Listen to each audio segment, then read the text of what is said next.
जोहार नमस्कार। मैं हूं परवेज कुरैशी और आप देख रहे हैं अराउंड झारखंड। बोल की लब आजाद है तेरे, बोल जुबा अब तक तेरी है, तेरा सुतवा जिस्म है तेरा, बोल की जुबा अब तक तेरी है। देख की आहन गर की दुका में, तुंद है सोले सुर्ख है आहन, खुलने लगे कुल्फों के दहाने, फैला हर एक जंजीर का दामन। बोल ये थोड़ा वक्त बहुत है जिस्म जुबां की मौत से पहले, बोल की सच जिंदा है अब तक, बोल जो कुछ कहना है कह ले। ये कलाम फैज अहमद फैज साहब का है, जो वर्तमान की जो परिस्थितियां आप देख रहे हैं जंतर मंतर में, नीट पेपर लीक के बाद से जो आंदोलन शुरू हुआ है और जिस तरह से पुलिसिया दमन कह लें, जिस तरह से लाठी चार्ज कर रहे हैं, बुलेट प्रूफ गोलियां छोड़ी जा रही है, छात्र छात्राएं गिरते पड़ते दिख रहे हैं, किसी का सिर फूट रहा है तो किसी के शरीर पे चोटें लगी है। तो ये सटीक बैठ रहा है फैज अहमद फैज का कलाम, बोल की लब आजाद है तेरे। देश के संविधान की खूबसूरती यही है कि यहाँ हर एक को अधिकार है अपने हक और अधिकार के लिए आवाज बुलंद करने की। उसी हक और अधिकार के तहत जो है नीट पेपर लीक में जो छात्र छात्राएं हैं, जो अभ्यर्थी हैं, जिनका जो है पेपर लीक हो गया और वो वंचित हो गए अच्छे जगह में, अच्छी नौकरी से, अच्छे एजुकेशन से, अच्छे सिस्टम से, तो अपना मांग, अपना अधिकार के तहत यही मांग कर रहे थे, यही ज्ञापन सौंप रहे थे कि जो पेपर लीक हुआ है इसकी जांच होनी चाहिए। जो अभ्यर्थी, जो छात्र छात्राएं नीट पेपर लीक से सुसाइड कर लिए हैं, आत्महत्या कर रहे हैं, उनको और उनके परिजन को, उनके आश्रितों को मुआवजा दिया जाए और भविष्य में किसी तरह से इस तरह का पेपर, किसी भी पेपर लीक ना हो, इसकी गारंटी सरकार को लेनी चाहिए। और जहां कमियां दिख रही है, जो इसके दोषी हैं उस पर कार्रवाई होनी चाहिए। और जो शिक्षा मंत्री है, केंद्रीय शिक्षा मंत्री धर्मेंद्र प्रधान, उन्हें भी इस्तीफा देना चाहिए। अब इन्हीं सब मामले को लेकर ये आंदोलन शुरू हुआ था, शांतिपूर्वक था, और देखते देखते जब संसद का सत्र, मानसून सत्र शुरू हुआ, इससे पहले ही जो है लद्दाख के जो साइंटिस्ट हैं सोनम वांगचुक भूख हड़ताल पे जाते हैं, सीजेपी के जो लीडर हैं डिप्के भूख हड़ताल पे जाते हैं, और उनके साथ साथ कई अभ्यर्थी जो है भूख हड़ताल पे चले जाते हैं।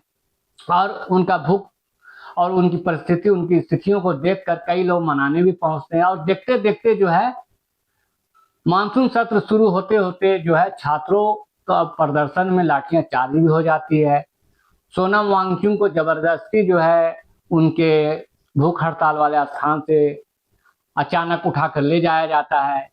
जो तस्वीरें आ रही हैं, जो यूट्यूब में दिखा रहा है, जो सोशल साइट में दिखा रहा है, ये सब एक गंभीर और एक बड़े चैनल को दिखाना चाहिए था, पूरे विस्तार से बताना चाहिए था कि कमियां कहाँ है, खामियां कहाँ है। उन कमियों को, उन खामियों को केंद्र सरकार कैसे दूर करे, इन पे बातें होनी चाहिए।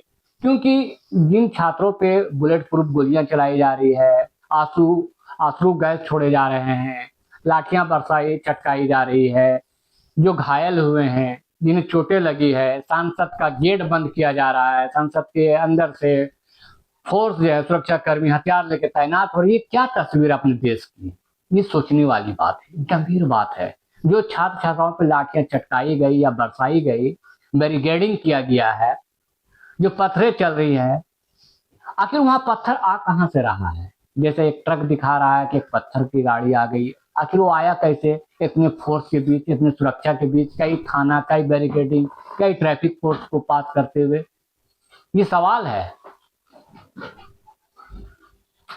कैसे पहुंची वहां पे पुलिस आपका, प्रशासन आपका, सरकार आपकी, कोई कैसे वहां पे एक ट्रक लेके घुस गया? ये सोचने वाली बात है। जो फोर्स है, जो पुलिस प्रशासन का वहां पे दिखाया जा रहा है, नेम प्लेट नहीं है, ये फुटेज आ रहे हैं, ये सवाल खड़े करते हैं, आखिर ये अभ्यर्थी कौन है, ये छात्र छात्राएं कौन है? हमारे और आपके बच्चे हैं, जिनके स्कूल में या ट्यूशन में अगर टीचर एक छड़ी मार दे तो हम उसके खिलाफ आंदोलन करने लगते हैं, केस मुकदमा तक करने लगते हैं, पेपर और मीडिया में उनकी खिलाफ पहुंचते हैं, शिक्षक के खिलाफ पहुंचते हैं कि बच्चों को मार रहा है। कानून ये अधिकार देता है कि बच्चे को मारना नहीं, पीटना नहीं है, उसी कानून के सहारा लेके पुलिस लाठियां चटका रही, लाठियां बरसा रही। ये क्या तस्वीर है? ये वही बच्चे हैं, ये वही छात्र छात्राएं हैं जिनके माता पिता जो है वोट दिए होंगे, जो भाजपा को भी दिए होंगे, कांग्रेस को भी दिए होंगे और भी राजनीतिक दलों को दिए होंगे। इसमें ऐसे कई छात्र छात्राएं ऐसे होंगे जो भाजपा समर्थक भी होंगे, आरएसएस कैडर के भी होंगे।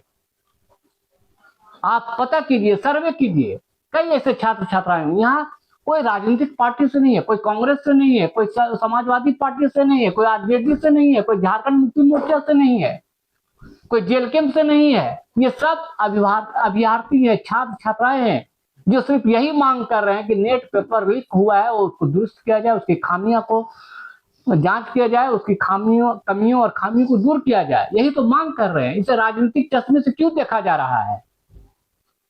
क्यों बरगलाया जा रहा है कि ये छात्र उस पार्टी के तहत जो आंदोलन कर रहे हैं उस पार्टी? अरे भाई, कल भाजपा विपक्ष में थी तो क्या वो आंदोलन नहीं करती थी? भाजपा भी आंदोलन करते थे, भाजपा का यूथ भी जो है आंदोलन करता था छात्र हित को लेकर। तो ये तो देश की सुंदरता है कि अपने हक अधिकार के लिए आंदोलन कीजिए। शांतिपूर्वक आंदोलन को उग्र में बदला जा रहा है। खुदा ना खास्ता कोई अप्रिय घटना घट गई तब छात्र छात्राओं के साथ, तो ऐसी तस्वीरें नहीं हो, सरकार बात करे। हालांकि कल 2 तस्वीरें सामने आई थी। जो नीट पेपर टॉपर थे वे केंद्रीय शिक्षा मंत्री धर्मेंद्र प्रधान से भी मिले, तो दूसरी तरफ दिखाया जा रहा है कि केंद्रीय मंत्री जेपी नड्डा से भी जो है जो प्रदर्शन कर रहे हैं उनके भी लीडर जाकर मिले हैं। अब ये तस्वीरें कैसी है, कब की है, कहाँ की है, लेकिन तस्वीरें जो है जारी हुई है सोशल साइट्स के माध्यम से। तो हम यही कहेंगे कि शांति व्यवस्था बनाए रखा जाए और अभ्यर्थियों की मांगों को माना जाए। जो जेन्युइन है, जो सकारात्मक है, सरकार उसमें त्वरित निर्णय ले। बड़े बड़े फैसले लेने वाली सरकार इस छोटी सी बात पे क्यों अटक रही है? 56 इंच की सरकार जो बड़े बड़े फैसले ले लिए हैं, उन फैसलों को मैं अब विस्तार से चर्चा नहीं करूंगा। बड़े बड़े फैसले लिए हैं, किसी ने छिपा नहीं है। तो फिर ये एक छोटी सी फैसले हैं, इसको भी निर्णय लीजिए और अराउंड झारखंड देखते रहिए और हमें दीजिए इजाजत। जोहार, नमस्कार।